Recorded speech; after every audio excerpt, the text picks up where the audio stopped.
My son's bride said, "We voted and decided to cancel your invitation. You can keep the $60K deposit if you want to see your future grandson." I laughed and replied, "All right, dear, just wait. I paid someone to play a video at the wedding. I'm glad to have you here. Follow my story until the end and comment the city you're watching from, so I can see how far my story has reached." I'm 62 years old, and I thought I'd seen every kind of cruelty life could throw at me. I was wrong. "We took a vote," Lilia announced, her perfectly manicured fingers drumming against my kitchen table. "Dean and I decided we don't want you at our wedding."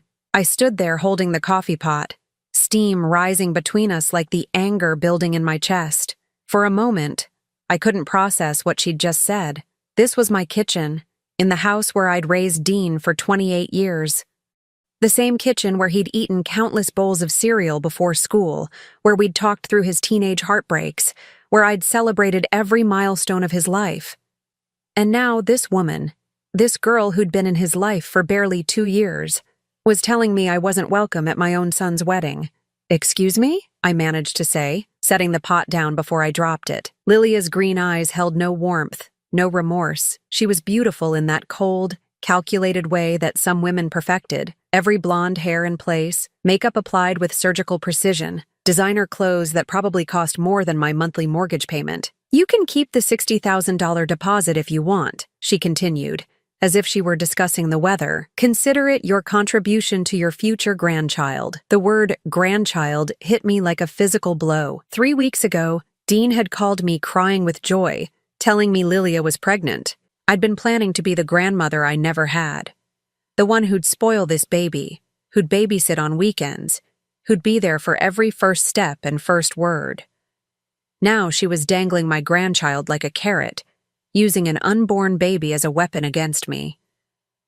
"This is ridiculous," I said, my voice shaking. "Dean would never agree to this."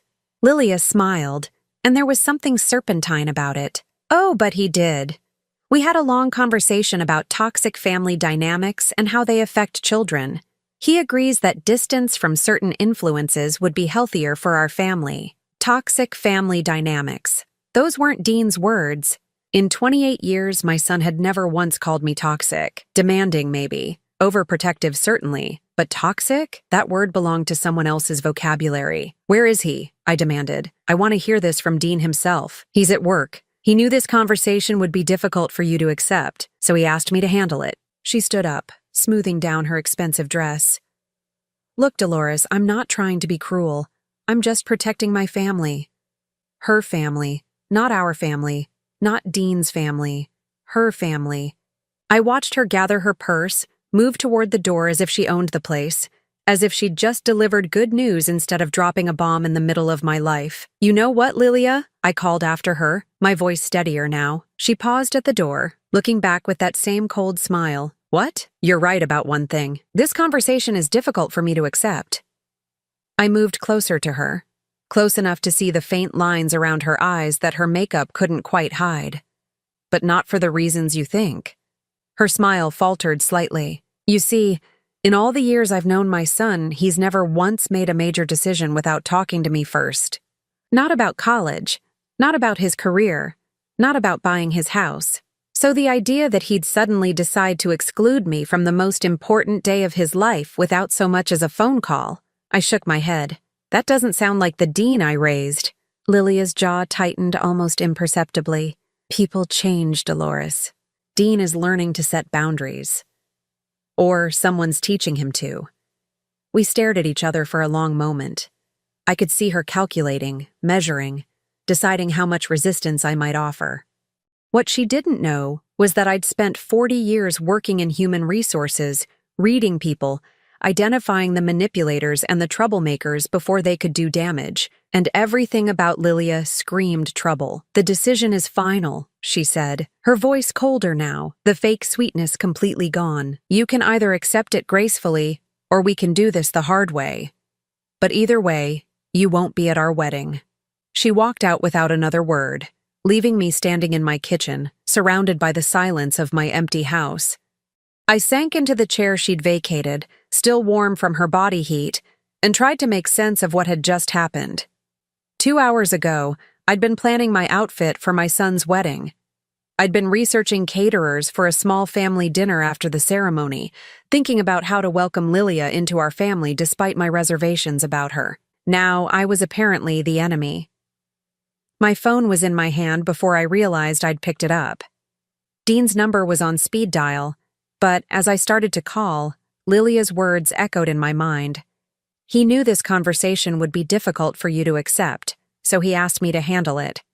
If that were true, if Dean really had sent his fiancée to uninvite his own mother to his wedding, then calling him would only make me look desperate, pathetic, exactly the kind of toxic behavior Lilia had probably described to him. But if it wasn't true, I set the phone down and walked to the window, looking out at the street where Dean had learned to ride his bike, where he'd played catch with his father before the divorce, where he'd brought home every stray dog and broken-winged bird he could find. That boy, my boy, would never hurt me like this, which meant someone else was doing the hurting. As I stood there watching the afternoon shadows grow longer across my lawn, I felt something shift inside me. The initial shock was wearing off, replaced by something harder, more focused. Lilia had made a mistake.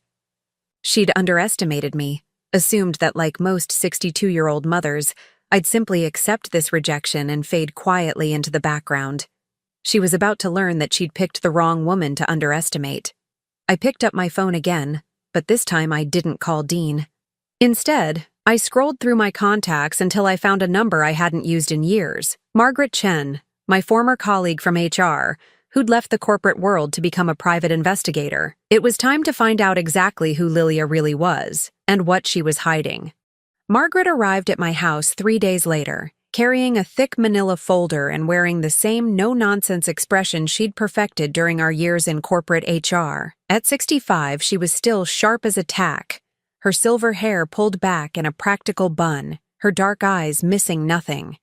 "You were right to call me," she said, settling into my living room with her coffee. "Your future daughter-in-law is quite the piece of work." My stomach clenched. Part of me had hoped Margaret would find nothing, that my suspicions were just the paranoid imaginings of an overprotective mother.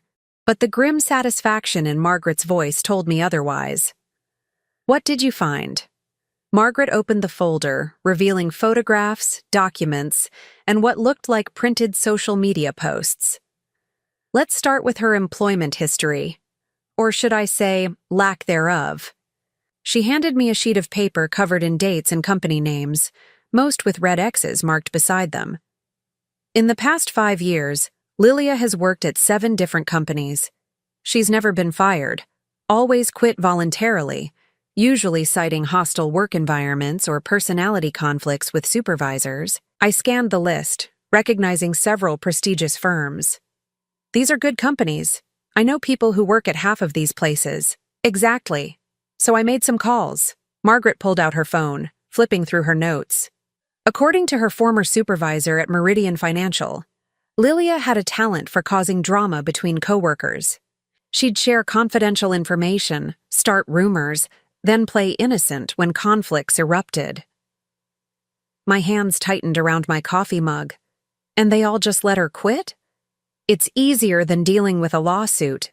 Lilia is very careful about how she operates. She never does anything overtly illegal, never leaves a paper trail. But she has a pattern of identifying the most influential person in any environment and finding a way to get close to them. Margaret handed me a photograph. Lilia at what looked like a company Christmas party, standing close to an older man in an expensive suit. "This is Richard Hawthorne, CEO of Meridian. Married, 3 kids, spotless reputation." According to my source, Lilia managed to convince him that she was being sexually harassed by her direct supervisor. Was she? The supervisor in question is a 60-year-old woman who's been happily married for 35 years. Margaret's expression was grim. But by the time HR investigated, Lilia had already quit, claiming the hostile environment was affecting her mental health. The female supervisor was quietly transferred to another department. I felt sick. So she destroys people for sport? Not sport, strategy. She identifies threats and neutralizes them. Margaret pulled out another document. But here's where it gets interesting. I couldn't find any record of Lelia before 5 years ago. What do you mean?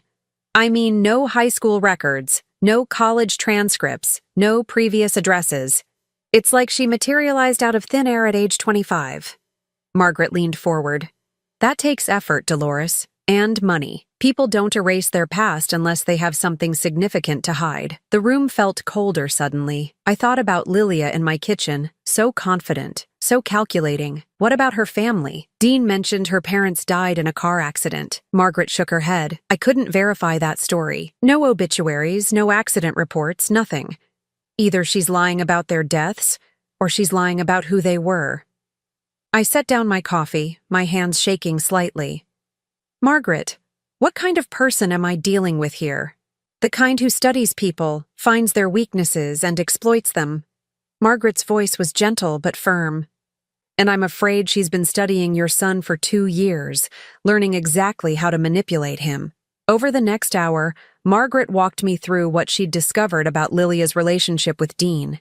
The pattern was subtle but unmistakable. She'd gradually isolated him from his friends, always with reasonable explanations. His college buddy Mike suddenly became too immature for someone planning a future. His co-worker James was obviously jealous of Dean's success and promotion. She even managed to create distance between Dean and his neighbors, Margaret said, showing me printed text messages she'd somehow obtained. Look at this conversation about the Hendersons next door. I read the messages, feeling increasingly sick. In them, Lilia told Dean that Mrs. Henderson had made passive-aggressive comments about their relationship, suggesting that Dean was too good for someone like her. The messages painted a picture of neighbors who'd been cold and unwelcoming to Lilia. But the Hendersons have been nothing but kind, I protested. They helped Dean move in. They watch his house when he travels. Mrs. Henderson brings him homemade cookies every Christmas. Exactly. But now Dean believes they disapprove of his relationship. When was the last time he mentioned them to you? I thought back over recent conversations with my son. The Hendersons, who used to feature regularly in his stories about home improvements and neighborhood barbecues, had completely disappeared from his narrative months ago. She's been rewriting his reality, I whispered, and saving the biggest target for last. Margaret's eyes met mine. You. She showed me more evidence. Carefully crafted conversations where Lilia had planted seeds of doubt about my relationship with Dean. Screenshots of discussions where she'd interpreted my normal motherly concern as controlling behavior, and my desire to spend time with my son as codependency. According to these messages, your offer to help plan the wedding was actually you trying to take over their special day. Your suggestion about the reception venue wasn't helpful. It was you being unable to let go of Dean. Each revelation felt like a physical blow. I could see how she'd done it, how she'd taken my love for my son and twisted it into something ugly and possessive. Every caring gesture reframed as manipulation, every expression of love reinterpreted as control. The pregnancy announcement, I said suddenly. When Dean called to tell me, he sounded different, almost apologetic, like he expected me to be upset. Margaret nodded grimly. Because she'd probably already told him you would be. That you'd try to interfere, or make it about yourself, or find some way to undermine their happiness. I buried my face in my hands, overwhelmed by the scope of the manipulation. My son, my loving, trusting son, had been systematically turned against me by someone who'd studied us both like lab rats. There's more, Margaret said quietly. I looked up, not sure I could handle anything else. The pregnancy itself. I had a friend who works at the medical office where Lilia supposedly had her first appointment. There's no record of any visit. Maybe she went somewhere else? Maybe. Or maybe there's no pregnancy at all.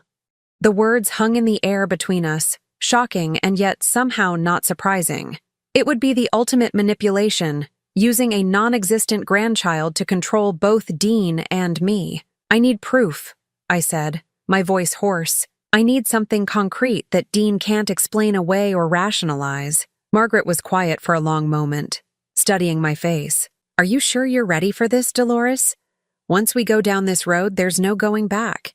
Your relationship with your son might never be the same.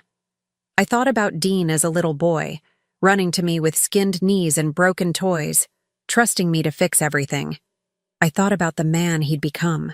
Kind, generous, loyal to a fault. Those qualities that made him such a wonderful person also made him vulnerable to someone like Lilia. She's destroying him, I said finally. Maybe slowly, maybe subtly, but she's destroying everything good about him. If I don't stop this, there won't be a relationship left to save. Margaret nodded, closing the folder. Then we keep digging. But Dolores, you need to be very careful. Lilia is smart, and she's ruthless. If she realizes you're onto her, she'll escalate. The ultimatum about the wedding might just be the beginning. As Margaret left that evening, I stood in my empty house, surrounded by photos of Dean at every stage of his life. In every picture, he was smiling, his eyes bright with trust and love. In recent photos with Lilia, that brightness had dimmed somehow, replaced by something more guarded, more careful. I'd spent 2 days mourning the loss of my invitation to my son's wedding. Now I realized that was the least of what I stood to lose. If I didn't act soon, I might lose Dean entirely, not just to Lilia, but to the hollow shell of himself she was creating. But as I looked at those photos, I felt something stirring in my chest that I hadn't felt in years. Not just love, not just determination, but something fiercer. Something that reminded me of the young mother who'd fought tooth and nail to protect her child from an abusive father, who'd worked 3 jobs to keep food on the table, who'd never once backed down when Dean's welfare was at stake. Lilia thought she was dealing with a harmless older woman, someone who'd accept rejection and fade quietly away. She was about to discover that a mother's love, when threatened, was the most dangerous force she'd ever encountered. The medical records arrived on a Tuesday morning, hidden inside what looked like a routine insurance envelope. Margaret had outdone herself. Her contact at the lab had been thorough and discreet. My hands trembled as I opened the packet, knowing that what I found inside would either vindicate my suspicions or prove me to be a paranoid mother losing her grip on reality. What I found was worse than I'd imagined. There was no pregnancy. The blood work was clear, dated just 3 days ago. But that wasn't the devastating part. The devastating part was the STD panel that had been run at the same time, and the positive result for chlamydia. I sat in my kitchen, staring at the papers until the letters blurred together.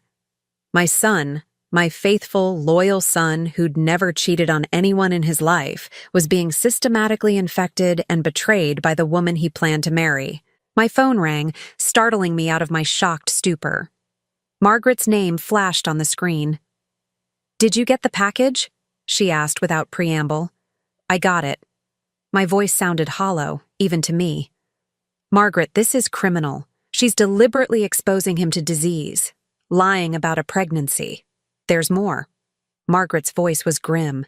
"I found out who she really is." I closed my eyes, bracing myself. "Tell me." "Her real name is Lily Chen. She's 32, not 28 like she told Dean, and she's done this before, 3 times. That I can confirm." The room seemed to tilt around me. "What do you mean, done this before?" "I mean she has a pattern, Dolores. She targets successful men, usually with family money or valuable assets. She isolates them from their support systems, creates fake emergencies or pregnancies to accelerate the relationship, then disappears right after securing access to their finances." Margaret's words washed over me like ice water. "The other men." "Philip Harrison in Seattle. She convinced him to put her name on his condo, then cleaned out his savings account and disappeared while he was visiting his sick mother. Marcus Rodriguez in Denver. She faked a miscarriage right after he changed his will to include her, then left with a substantial grief settlement his family paid to make her go away." I gripped the phone so tightly my knuckles turned white. "And the third?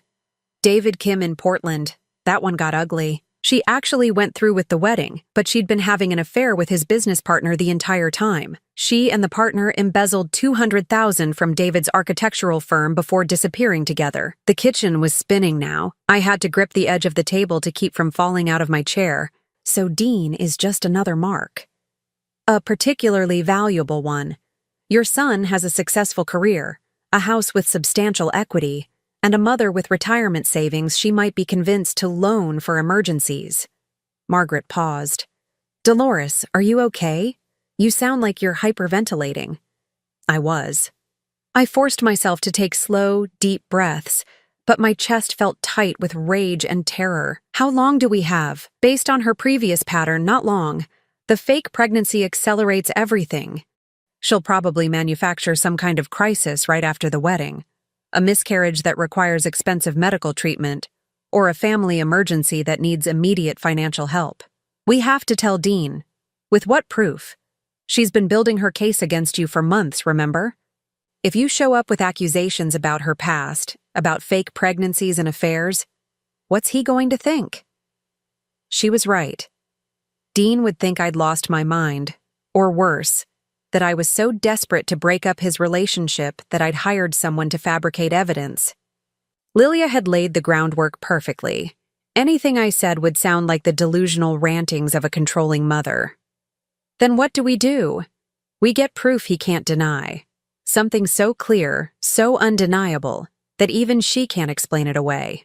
After Margaret hung up, I sat in the gathering darkness of my kitchen, surrounded by the evidence of Lilia's deception, the fake medical records claiming pregnancy while actual tests showed none, the STD results proving her infidelity, the documentation of her previous victims. But Margaret was right. None of it would be enough. Not when Dean had been conditioned for months to distrust anything I said about his fiancée. I needed something more, something personal, something that would shatter the illusion so completely that Dean would have no choice but to see the truth. That's when I remembered the conversation I'd overheard 3 weeks ago. I'd stopped by Dean's house to drop off some documents he'd needed for his mortgage refinancing. I had my own key. He'd insisted I keep it. Back when our relationship was normal, I'd let myself in, calling out to announce my presence, but heard voices from the back patio. Dean's voice, excited. I can't wait to tell Mom about the baby. She's going to be so happy. And then Lilia's response, cold and calculating. Actually, I think we should wait. Your mother has been very stressed lately. This kind of news might overwhelm her. At the time, I'd thought it was considerate of her to be concerned about my emotional state. Now I realized she'd been buying herself time to figure out how to use the pregnancy announcement as a weapon against me. But there had been something else. A phone call Lilia had taken while Dean was in the bathroom. I'd only caught fragments through the sliding glass door, but certain phrases had stuck with me. No, the timeline hasn't changed. Yes, after the wedding. He's completely isolated now. The mother won't be a problem much longer. I'd dismissed it at the time as a conversation about wedding planning or her job. Now, those words took on a sinister new meaning. My hands shook as I dialed Margaret's number again. I need surveillance equipment, I said as soon as she answered. Dolores, that's a very dangerous road to go down. If you're caught recording someone without consent, she's going to destroy my son's life, I interrupted. She's going to take everything he has, break his heart, and disappear. And she's using a fake pregnancy to do it. I need proof, Margaret. Real proof. There was a long silence. Then, what did you have in mind? Over the next hour, we hatched a plan that would have seemed impossible to me just weeks ago. Margaret would provide me with a small recording device, the kind investigators used for insurance fraud cases. I would find a way to get Lilia talking, to catch her in her own words admitting what she was really doing. You'll only get one chance, Margaret warned. If she suspects you're recording her, she'll disappear overnight. And she'll take Dean with her. Then I better make it count. The opportunity came sooner than expected. 2 days later, Lilia called me. Dolores, I think we need to talk. Her voice was syrupy sweet, the fake warmth back in full force. I've been thinking about our conversation the other day, and I feel terrible about how it went. My heart hammered against my ribs. Oh? I was hoping we could meet for coffee tomorrow, just the two of us. I want to clear the air before the wedding. Every instinct I had screamed that this was a trap, but it was also an opportunity, maybe the only one I'd get. That sounds nice, I managed to say, my voice steady despite the adrenaline coursing through my veins. Where would you like to meet? We arranged to meet at a small cafe downtown, the kind of place with intimate corners and ambient noise that would provide perfect cover for a recording. After I hung up, I called Margaret. She's making her move, Margaret said grimly. Whatever she's planning, she wants to make sure you're completely neutralized before the wedding. Good, I said, surprising myself with the steel in my voice, because I'm planning to neutralize her first. That night, I lay awake staring at the ceiling, thinking about the woman my son was planning to marry. The woman who'd systematically destroyed 3 other men's lives and was now working on his. The woman who was using the promise of my grandchild as a weapon against both of us. I thought about Dean as a little boy, trusting everyone, believing the best in people. Those beautiful qualities that made him vulnerable to someone like Lilia. I'd protected him from his father's cruelty, from neighborhood bullies, from every threat I could identify, but I'd never imagined I'd have to protect him from the woman he loved. As dawn broke over my quiet neighborhood, I made myself a cup of coffee and checked the small recording device Margaret had given me. Such a tiny thing to carry the weight of my son's future. But tomorrow, in that cafe, I would either save Dean from the biggest mistake of his life or lose him forever trying. Either way, the truth would finally come out. The cafe was busier than I'd expected for a Wednesday afternoon. Perfect. The ambient noise would cover our conversation and make the recording clearer. Margaret had coached me on the technical details until I could recite them in my sleep. I arrived 15 minutes early, choosing a corner table that would give me the best acoustics while appearing casual. My purse sat beside me, the tiny recording device already activated. My hands were steady now. The nervous energy from the past few days crystallized into cold determination. I'd spent 2 sleepless nights rehearsing this moment, preparing for every possible scenario. Lilia arrived exactly on time, looking stunning as always in a cream-colored dress that probably cost more than my monthly grocery budget. She moved through the cafe with the confidence of someone who'd never met a room she couldn't charm, heads turning as she passed. Dolores. She embraced me like we were old friends, her perfume expensive and cloying. Thank you so much for meeting me. I know things have been tense. She settled into the chair across from me, ordering a complicated coffee drink from the hovering waitress. I noticed she didn't order any food, another red flag that supported Margaret's theory about the fake pregnancy. I've been doing a lot of thinking, she began, her voice pitched to carry just the right amount of vulnerability, about family, about the future, about what's best for Dean and the baby.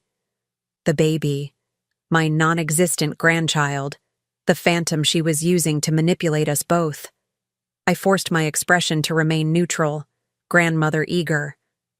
I'm glad you wanted to talk, I said carefully. I've been thinking too.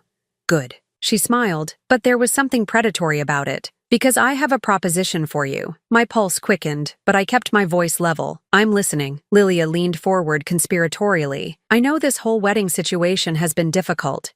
Excluding you wasn't an easy decision, but Dean and I felt it was necessary for establishing boundaries in our new life together. Boundaries, the word she'd trained my son to use against me. However, she continued, I've realized that completely cutting you out might not be the best approach.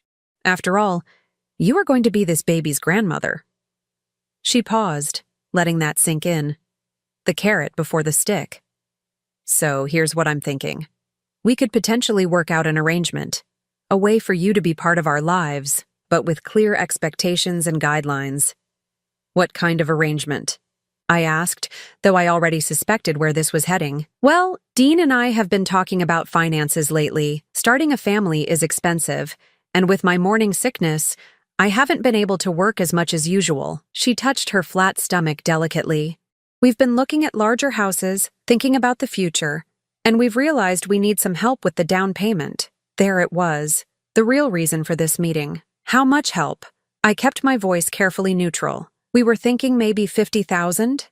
I know that sounds like a lot, but it would be an investment in your grandchild's future. A house in a good school district, a safe neighborhood for the baby to grow up in. $50,000. Not as much as she'd taken from her previous victims, but substantial enough to seriously damage my retirement savings. And I was sure it would be just the beginning. And in exchange? I prompted. In exchange, we could reconsider the wedding invitation. And of course, you'd have a relationship with your grandchild. Supervised visits, maybe helping with babysitting when the child is older. Her smile was radiant, as if she were offering me the greatest gift imaginable. Supervised visits with my own grandchild. The audacity was breathtaking. "That's very generous," I said slowly. "But I have to ask, if Dean wanted me at the wedding, why isn't he here having this conversation himself?" For just a moment, her mask slipped. I saw calculation flicker across her features before she recovered. Dean is sensitive about family dynamics.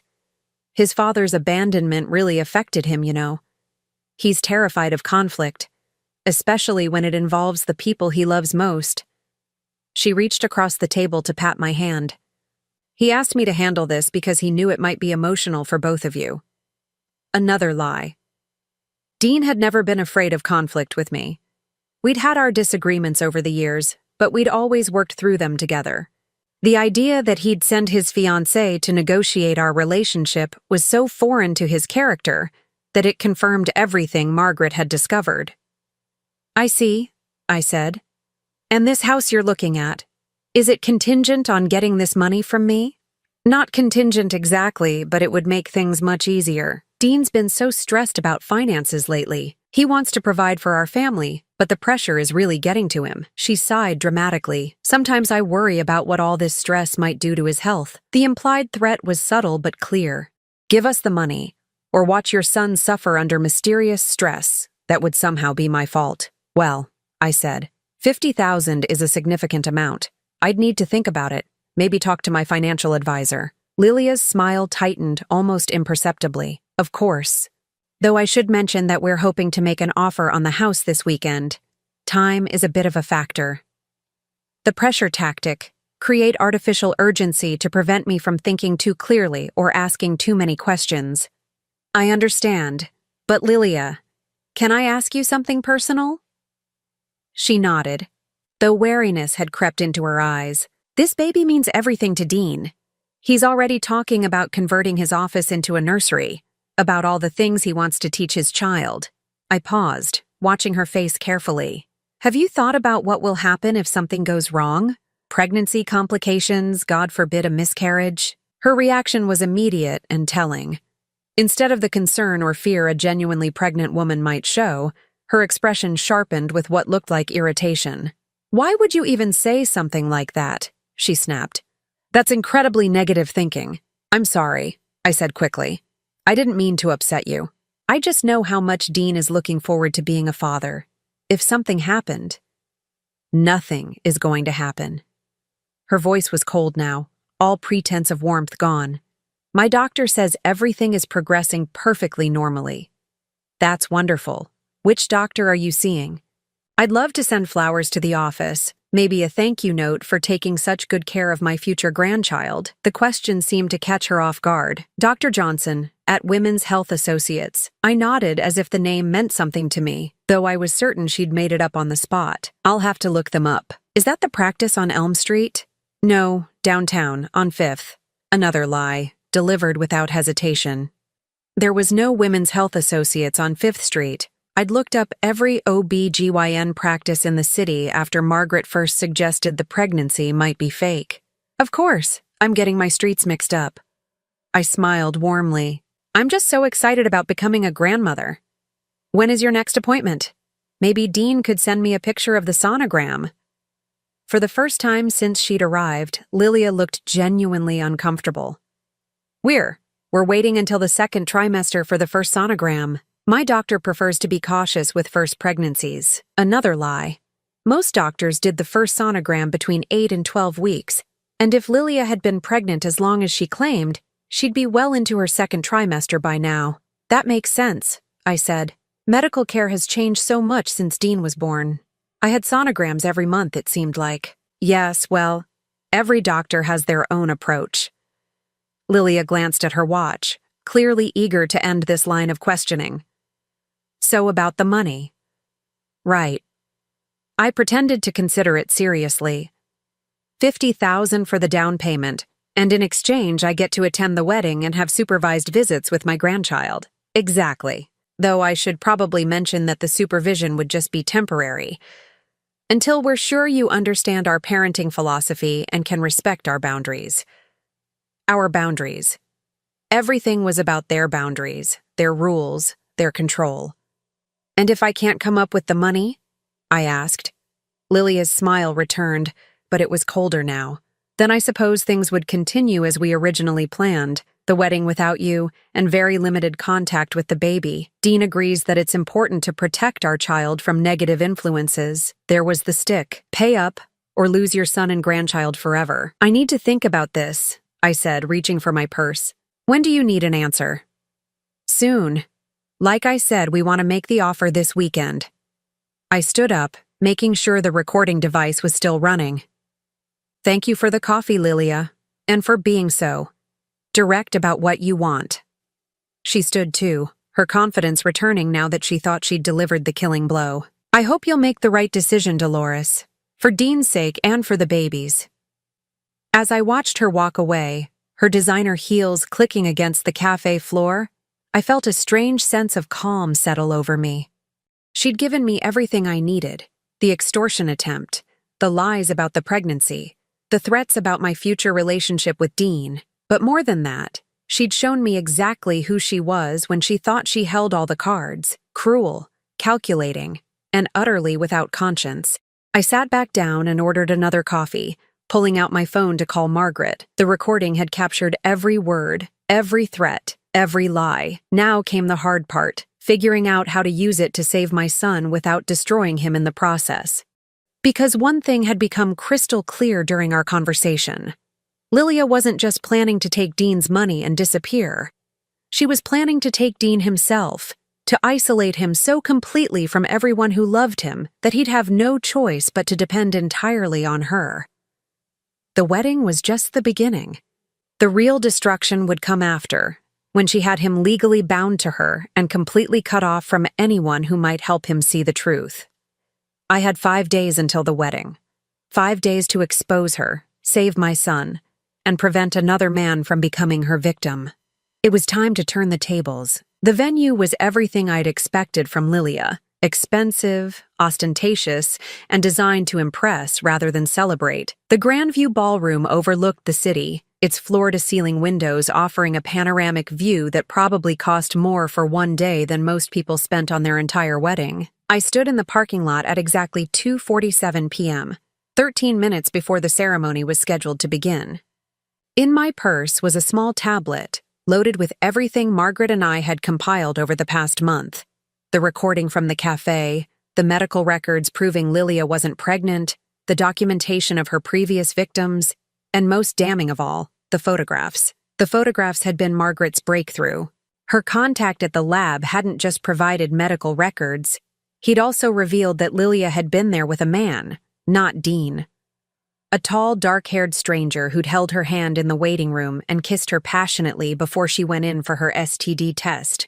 Margaret had tracked him down within 48 hours. Marcus Rivera, a pharmaceutical sales rep from Phoenix, married with 2 kids. According to his credit card records, he'd been paying for a hotel room in our city for the past 3 months, the same hotel where Lilia had supposedly been staying during her apartment hunting trips. She'd been living a double life, playing Dean and Marcus against each other, probably planning to disappear with whoever offered the bigger payoff. The pregnancy story was likely being sold to both men. I smoothed my navy dress, the one I'd originally planned to wear as mother of the groom, and walked toward the entrance. The doorman looked surprised to see me. "Ma'am, I'm going to need to check the guest list." "I'm the groom's mother," I said calmly. "Dolores Hoffman." He scrolled through his tablet, frowning. "I'm sorry, but I don't see your name here." "That's correct. I wasn't invited." I met his confused gaze steadily. "But my son is about to make the biggest mistake of his life, and I'm going to stop it." Before he could respond, I walked past him into the ballroom.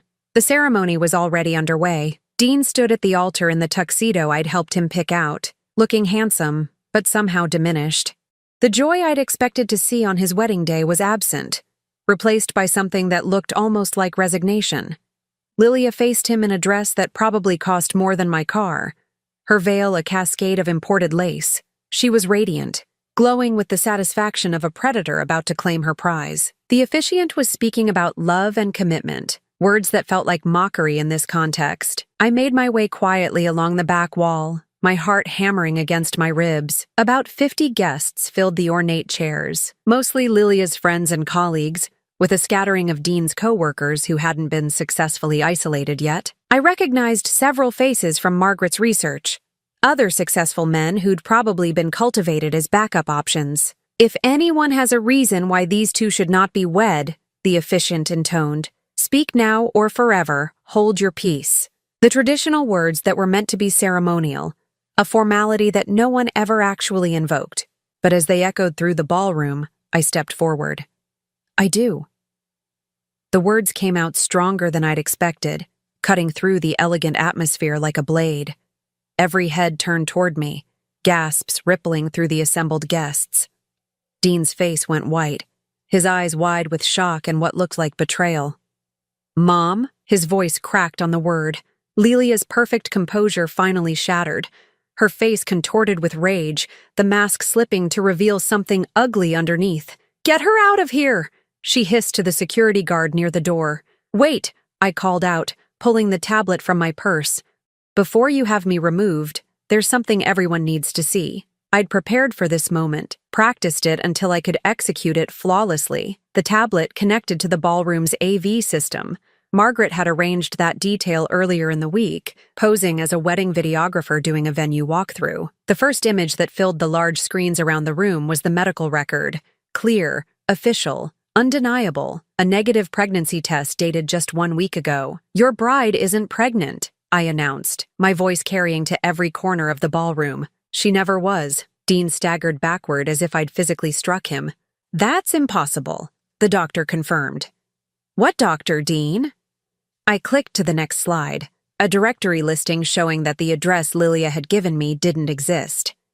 Women's Health Associates on 5th Street? There is no such practice. Lilia was backing away from the altar now, her bouquet forgotten on the floor. This is insane, she shouted. She's having some kind of breakdown. Someone call the police. But I wasn't finished. The next slide showed the photographs from the medical clinic. Lilia in Marcus Rivera's arms, their body language unmistakably intimate. Meet Marcus Rivera, I said calmly, your fiancé's other boyfriend. The one who's been paying for her hotel room for the past 3 months while she's been telling you she was apartment hunting. The gasps from the audience were audible now. Several guests were pulling out their phones, recording everything. Dean stood frozen at the altar, his face cycling through disbelief, horror, and dawning comprehension. You psychotic bitch! Lilia screamed, abandoning all pretense of composure. You hired someone to fake these photos. I hired someone, I agreed, a private investigator, because something about you never felt right. I clicked to the next slide, a compilation of newspaper clippings about Lilia's previous victims.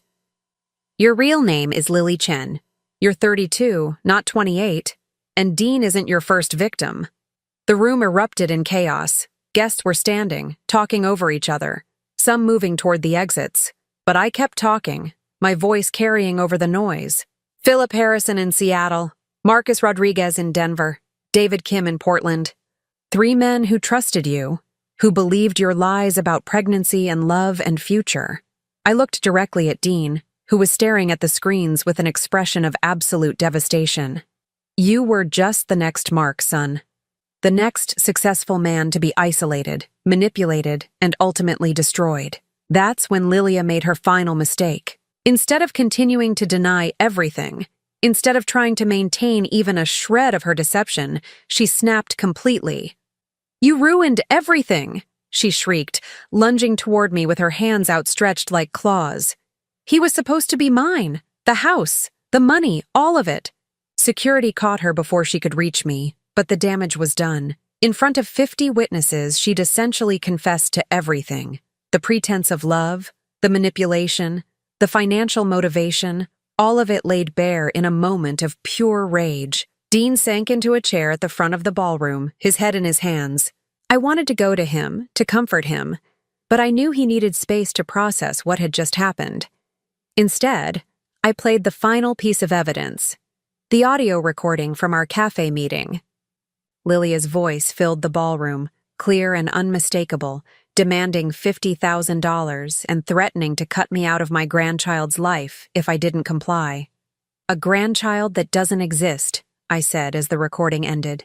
Used as a weapon to extort money and isolate my son from his family. The ballroom was nearly empty now. Most of the guests had fled, unwilling to be associated with the scandal. The few who remained were people I recognized as Dean's genuine friends, staying to support him through the worst moment of his life. Lilia was still screaming as security escorted her out, threats and accusations spilling from her lips in an incoherent stream. Something about lawyers and lawsuits, and how she'd destroy us both. But her words carried no weight now. Everyone had seen her true nature, heard her own voice confirming everything I'd revealed.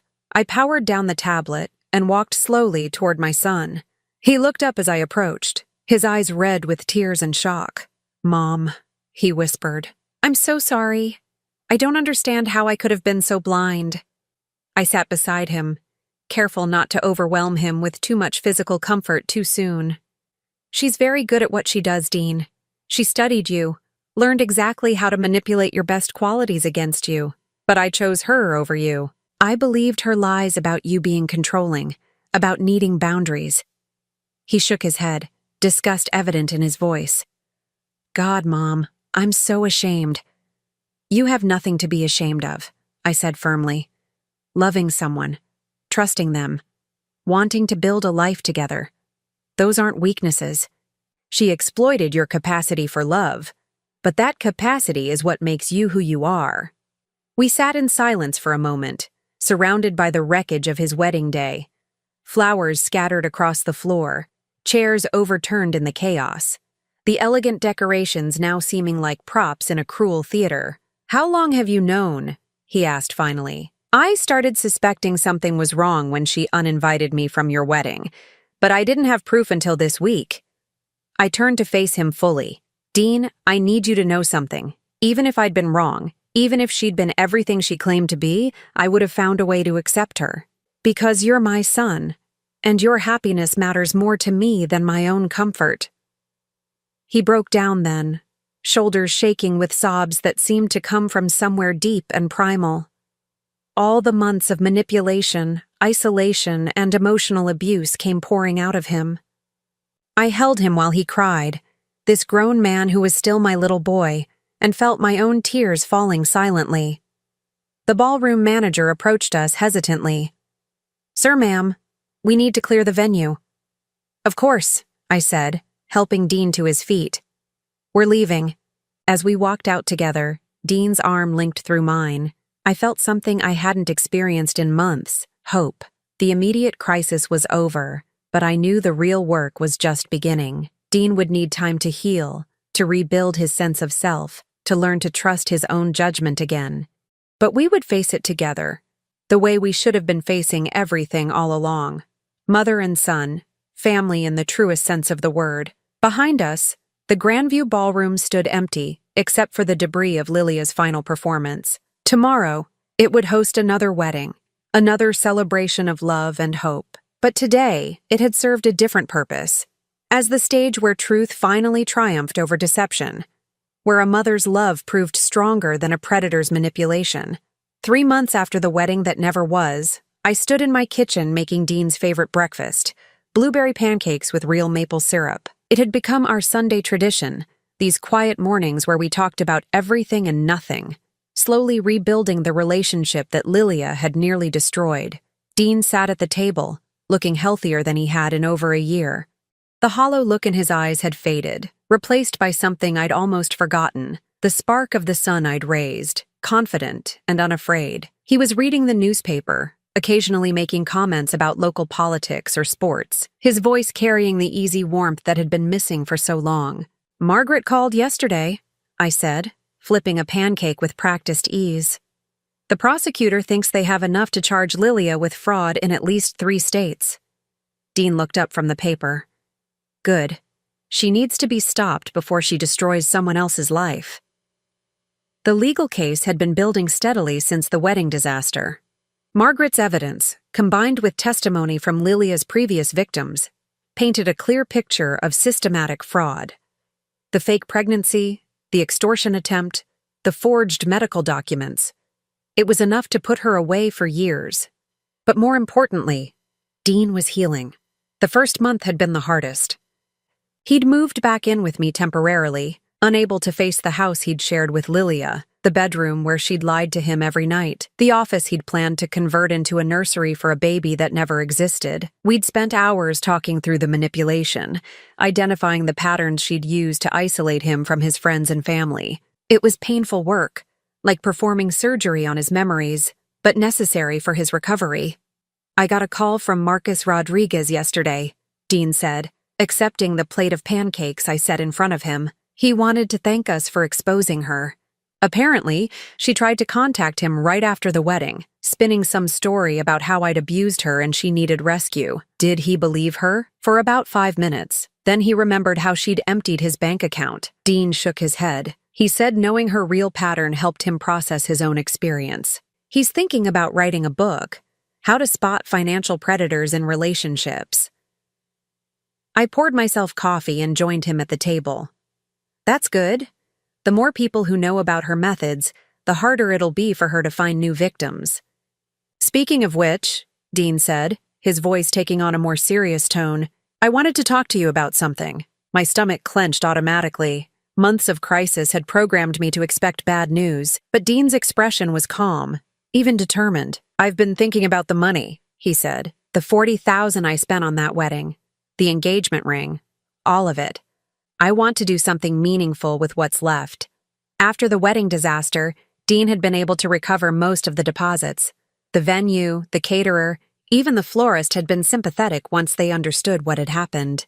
The engagement ring, a 3-carat diamond that had cost him 6 months of savings, had been returned when Lilia fled the city. "What did you have in mind?" "A foundation. Something to help other people who've been victims of romantic fraud." He leaned forward, animated in a way I hadn't seen since before he met Lilia. "There's no real support network for people who've been conned by someone they loved.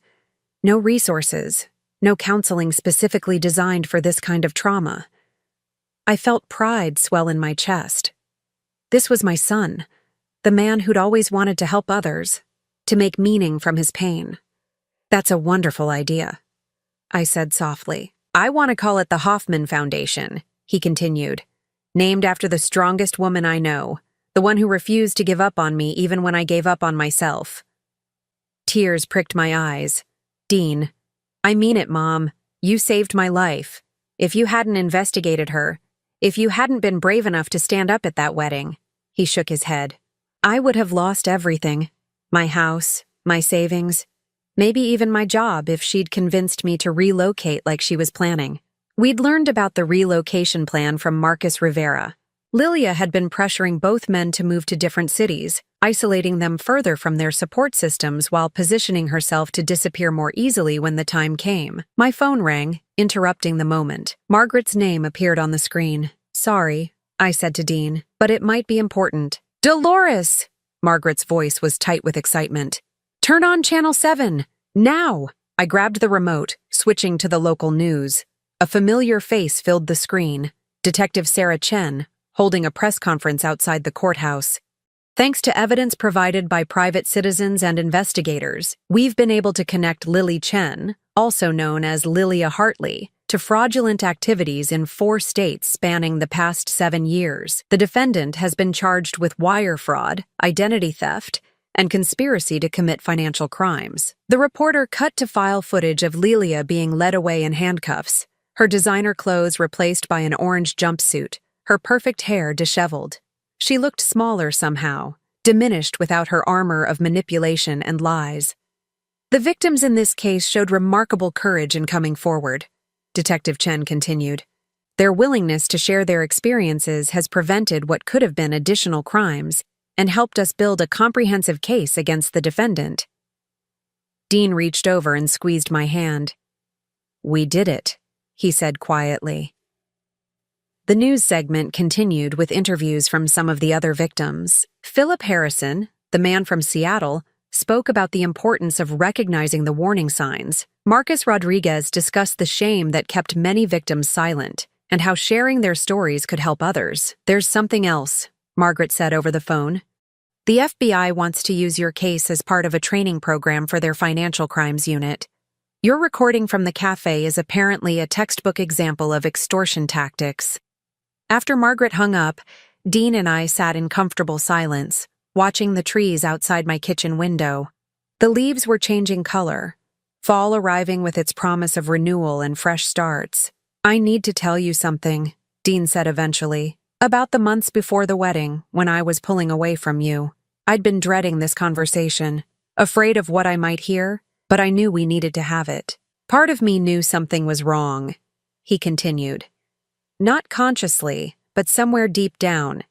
That's why I was so defensive whenever you tried to get close. I wasn't just protecting her from you. I was protecting myself from having to face what I already suspected." "Dean, you don't have to—" "Yes, I do." He met my eyes directly. "I chose to believe her lies because the truth would have meant admitting I'd been fooled, that I'd chosen someone who didn't love me over the person who'd loved me unconditionally my entire life." The pain in his voice was raw, honest. This was the conversation we'd been building toward for months. I was so angry at myself for being vulnerable to her manipulation that I turned that anger on you instead. Because you represented everything I felt like I'd failed at: discernment, loyalty, family. He paused. "I'm sorry, Mom. Not just for the wedding, but for all of it. For making you fight for a relationship that should never have been in question." I reached across the table and took his hand. "You were being manipulated by a professional, Dean. Someone who'd practiced these techniques on multiple victims. Someone who studied psychology and human nature to perfect her methods. The fact that you eventually recognized something was wrong, even subconsciously, shows how strong you actually are." "I don't feel strong. Strength isn't about never being fooled," I said. "It's about what you do when you realize you've been fooled. You didn't double down on the lies or blame everyone else for your situation. You faced the truth, even when it was humiliating. You're helping other victims, turning your experience into something meaningful." Over the following weeks, Dean threw himself into planning the foundation. He researched existing resources, consulted with therapists who specialized in trauma recovery, and connected with other fraud victims who wanted to help. I watched him transform his pain into purpose and felt a pride deeper than anything I'd experienced as his mother. This was who he really was, not the diminished, isolated man Lilia had been creating, but someone who could take the worst experience of his life and use it to help others. The foundation launched 6 months later, operating out of a small office downtown. Dean had partnered with local therapists, financial advisors, and legal aid societies to provide comprehensive support for romance fraud victims. I attended the opening ceremony, watching as Dean addressed a room full of people who'd experienced similar betrayals. His voice was steady, confident, carrying the authority of someone who'd survived and chosen to help others do the same. "Recovery from this kind of fraud isn't just about getting your money back," he said. "It's about rebuilding your ability to trust. Others, yes, but more importantly, yourself. It's about learning that being loving and trusting aren't weaknesses to be ashamed of, but strengths that make the world better." After the ceremony, as we cleaned up the reception, Dean handed me an envelope. "What's this?" "The first newsletter," he said. "Look at page 3. I flipped to the page he'd indicated and found an article titled, "When Mothers Know Best: Trusting Family Instincts." It was the story of our experience, told from Dean's perspective, focusing on how family members often see warning signs that victims miss.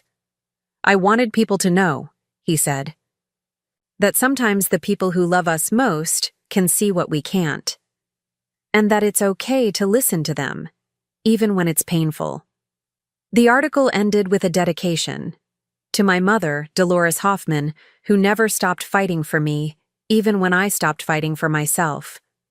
As I read those words, I felt a peace settle over me that I hadn't experienced in years. Not just because the ordeal was over, but because we'd emerged from it stronger, more honest with each other than we'd ever been. That evening, as I prepared dinner in my quiet kitchen, I reflected on everything that had changed. The empty space where Lilia's lies used to live had been filled with truth, hard-won and precious. Dean and I had learned to communicate without the filter of manipulation between us. But perhaps most importantly, I'd learned that a mother's instincts, that deep, unshakable knowledge of our children, wasn't something to doubt or second guess. It was a gift, honed by years of love and attention, and sometimes it was the most powerful weapon we had against those who would harm our families. My phone rang, pulling me from my thoughts. Dean's name appeared on the screen. "Hey, Mom." His voice was warm, happy. "I know it's Monday, but I was wondering if you'd like company for dinner. I brought Chinese takeout." "You know you're always welcome," I said, smiling as I heard his key in the lock. He appeared in the kitchen carrying bags of food and wearing the easy grin I remembered from his childhood.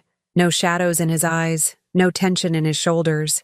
Just my son, home where he belonged, safe and whole and free. As we spread the takeout containers across my kitchen table, the same table where Lilia had once tried to buy my silence, I marveled at how completely our lives had changed. The fear was gone, replaced by the simple joy of being a family again. Dean was sharing a story about one of the Foundation's success stories when he paused mid-sentence. "What?" I asked. "I just realized something," he said, his expression thoughtful. "I'm happy, really, genuinely happy. I can't remember the last time I felt this way." "When?" I asked softly. He thought for a moment. "Before I met her. Before I started doubting myself and everyone who loved me." He reached across the table and squeezed my hand. "Thank you for giving me back my life, Mom." "You gave yourself back your life?" I corrected. "I just reminded you who you really were." Outside my kitchen window, the evening light was fading, but inside, we were surrounded by warmth and laughter and the unbreakable bond between a mother and her son. The nightmare was over, the healing was complete, and the future, for the first time in years, looked bright with possibility. Now I'm curious about you who listened to my story. What would you do if you were in my place? Have you ever been through something similar? Comment below. And meanwhile, I'm leaving on the final screen 2 other stories that are channel favorites, and they will definitely surprise you. Thank you for watching until here.